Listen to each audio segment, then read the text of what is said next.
What's up, guys? This is Coach Grant with First Down Training, and today we're going to be breaking down some things you can do to be the best wide receiver on your team. So I hope this video helps you guys out. I hope it can teach you a few new things. But also, fellas, we are going to be coming out to 15 states across the country for 2-day long QB and wide receiver training camp. So next up on our camp tour, we'll be coming out to San Francisco, then Orlando, New Orleans, Charlotte, Dallas, the DMV, St. Louis, Honolulu, Boston, Cleveland, Austin, Texas, Seattle, Newark, Denver, and Los Angeles. So if you guys are local to one of those cities and would like to get some work in with us for 2 days, fellas, 8 hours of training. We'll have DBs out to every single camp to work on one-on-ones, half-line stuff. Check out that very first link below. We'd love to have some of our members from our YouTube audience out to these camps. So very first link below, fellas. Let's get started with this video. So first thing we're going to be showcasing here is a bad example of a 10-yard out and then a good example of a 10-yard out from Garrett Wilson and Justin Jefferson. So both of these routes are the exact same thing, exact same type of coverage, very similar alignments, but one works and one doesn't. We're going to talk about the reason why and how you can avoid this. So let's play this first example here. So this is Garrett Wilson,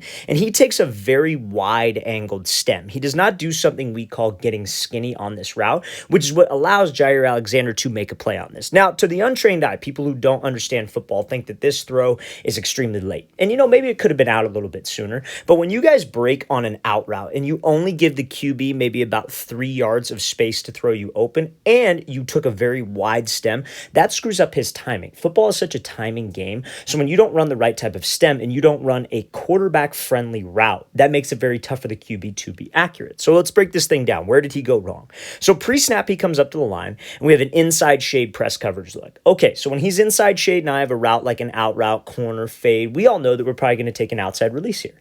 So this DB's inside shade, we would want to attack his leverage to the inside, try to get him to hold his leverage, try to maybe just get him to even step to the inside, to be honest, so we could take a free outside release. The mistake that a lot of wide receivers will make is they'll just take off and run. And when you just take off and run to the outside when this DB's inside shade, that's exactly where he wants you to go. The sideline is his help. So we don't want to let him force me to the sideline. We want to threaten him and be able to push up vertical to try to get him to open up his hips and run. So that's kind of what Wilson does here. He starts out very good, gives us a little hesitation move to the inside, gets Alexander to hesitate. His base is very wide, which is not the most perfect DB, technique position-wise stance. But after he does that release, I want you to watch where his hips and shoulders end up facing. They are facing pretty much towards that sideline. So that makes it very hard for him to get skinny, or something I like to call hip to hip with this DB.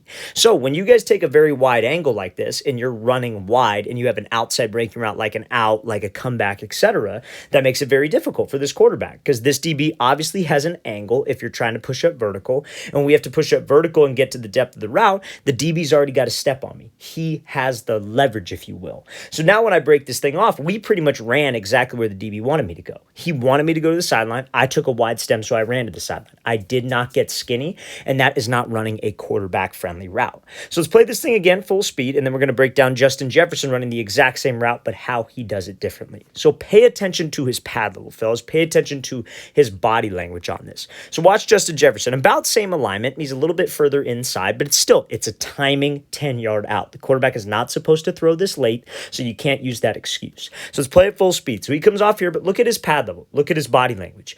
Everything about that on the stem is vertical, and he gets skinny. He gets hip to hip with this DB the best he can.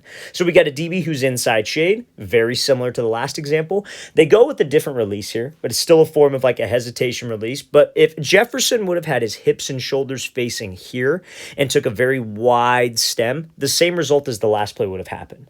But the reason why we were able to get separation here is because his hips and shoulders stay committed vertical. He is getting skinny. He is selling fade. That forces the DB to open up. When the DB is running straight up field, it's harder for him to change direction. When he's running at a diagonal, it's a lot easier for him to change direction because he is reading me. He is always reading us as a wide receiver. He's reading my body language. He's reading my speed, my pad level, everything. So on your route spells, you have to be a quarterback-friendly wide receiver to be the best receiver on your team. To get that opportunity to get passes thrown to you, you have to run quarterback-friendly routes. If you want the ball more, you have to get open. That's just fact of the matter how it is.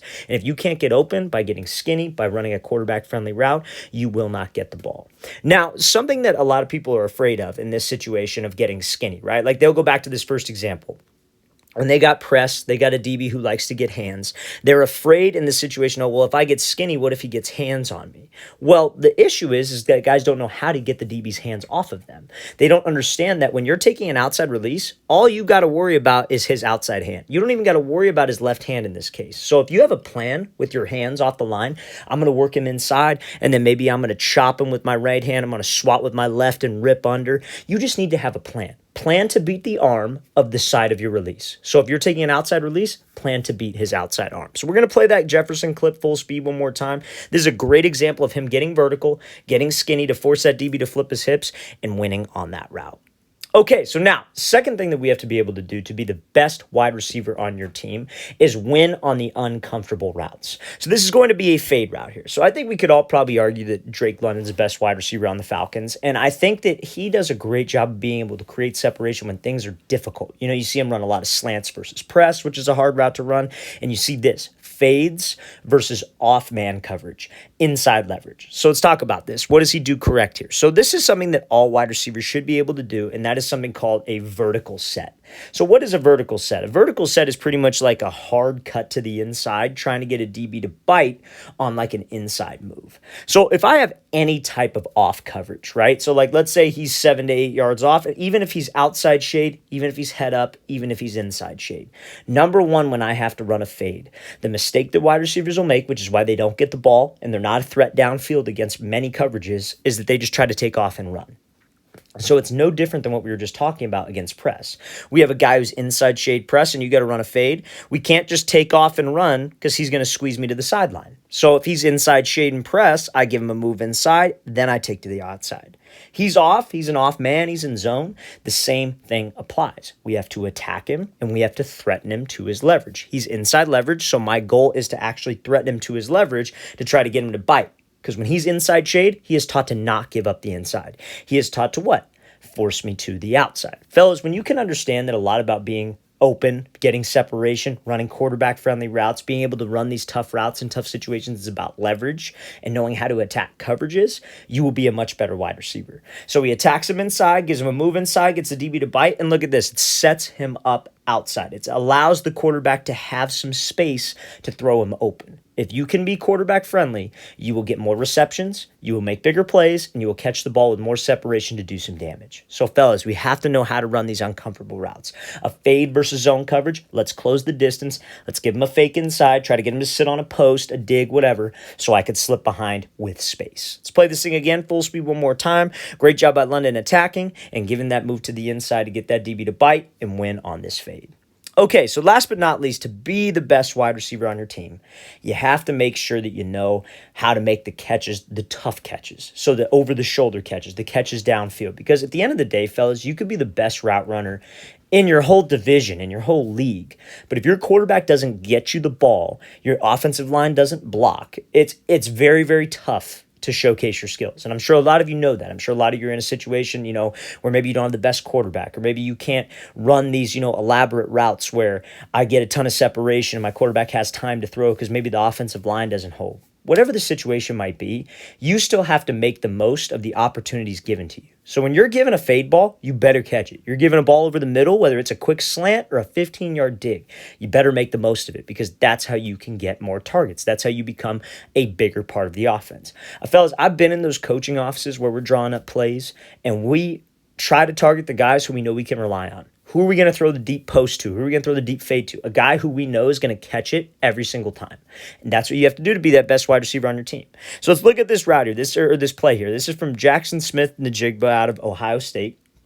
And that ball is thrown over his shoulder, tight coverage. These are the catches that get a quarterback keep coming back to you. Because a lot of guys can only make this catch when they got 5 yards of separation from this DB, when they're wide open. That's the only time that they're a threat is when they're wide open. But if you can catch that ball and that quarterback has confidence to just, hey, I'm going to put it out there, I'm going to give him a chance, and he's going to come down with it, that is how we can be successful and get more targets. So fellas, we have to make sure that we finish plays like this. So how do you make catches like this, the tough over-the-shoulder ones? Your eyes are everything. You have to make make sure that we are seeing that ball hit my hands. We're looking it into the tuck. Now, Jigba gets a little bit lucky here because his eyes don't really follow it all the way down.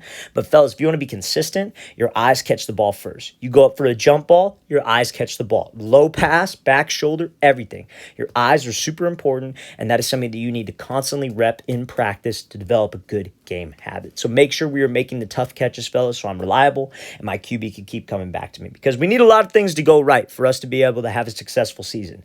I know plenty of guys that I've talked to that, they're great wide receivers, but they don't get targeted. And it might be because they don't make the most out of their opportunities that are given to them. One mistake can set you back, a couple steps, because it's like, and everybody makes mistakes, everybody drops passes, everybody runs bad routes, I get it. But we have to make the most of our opportunities when they're given, especially if you're a young guy and you're an underclassman and you're trying to claw your way up the depth chart. Let's play this thing again, full speed one more time. So make sure, fellas, be that best wide receiver on your team. You have to make those tough catches downfield.